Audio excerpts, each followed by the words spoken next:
પાલીતાણા તાલુકાની મોટી રાજસ્થળી ગામે શાળા પ્રવેશોત્સવ યોજાયો। પાલીતાણા તાલુકાના મોટી રાજસ્થળી ગામે શાળા પ્રવેશોત્સવ યોજાયો।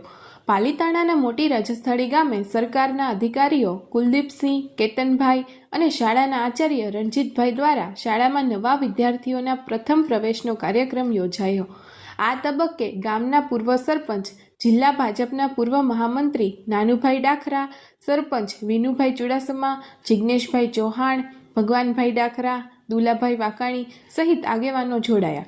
કાર્યક્રમમાં તમામ બાળકો અને મહેમાનોને ડાયાભાઈ કાકડિયાએ આઈસ્ક્રીમની મોજ કરાવી તો માધુભાઈ કાકડિયાએ ડાયમંડ એસોસિએશન તરફથી ચોપડા વિતરણ કર્યા। હાર્દિક વાકાણી દ્વારા સાઉન્ડ તથા દાતાઓ દ્વારા વિદ્યાર્થીઓને પ્રોત્સાહિત કરાયા હતા। કાર્યક્રમ સફળ બનાવવા શાળાના સમગ્ર સ્ટાફ દ્વારા જહેમત ઉઠાવાઈ હતી। આ સાથે આંગણવાડીમાં પણ નાના ભૂલકાઓને પ્રવેશ આપી કંગુ પગલાં કરાયા હતા। એના સાક્ષી બનવા માટે રાજ્ય સરકારે અમને ગાંધીનગરથી મોકલ્યા છે કે જાઓ આ બાળકોને તમે પ્રવેશ અપાવડાવો અને તમે એના સાક્ષી બનો। સાથે સાથે એનું ઓવરઓલ ડેવલપમેન્ટ થાય, બધા ક્ષેત્રોમાં વિકાસ થાય, એ પણ ખૂબ જરૂરી છે। આ બાળકોને ભણવા માટે પ્રેરે અને કામ કરે તો આપણા ગામના સરપંચશ્રી આ કાર્યક્રમમાં ઉપસ્થિત કુલદીપભાઈ, કેતનભાઈ,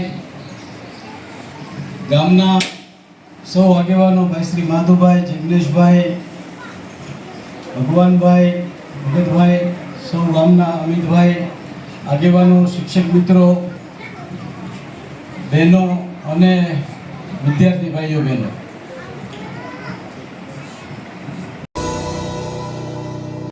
સમાજ માટે, સત્ય માટે, સત્યપૂર્ણ સમાચાર પ્રસારણ આપના મોબાઈલ પર તરત જ લાઈક કરો, શેર કરો અને સબસ્ક્રાઇબ પણ કરો અને હા, ઘંટડી વગાડવાનું ન ભૂલશો। આભાર। સમાજ માટે સત્ય સાથે સત્યપૂર્ણ અહેવાલ, સમાચાર તથા જાહેરાત પ્રસારિત કરવા સંપર્ક સાધો। સત્યપુંજ સમાચાર પ્રસારણ, લબ્ધિ કોમ્પ્લેક્સ, તાલુકા પંચાયત સામે, સિહોર।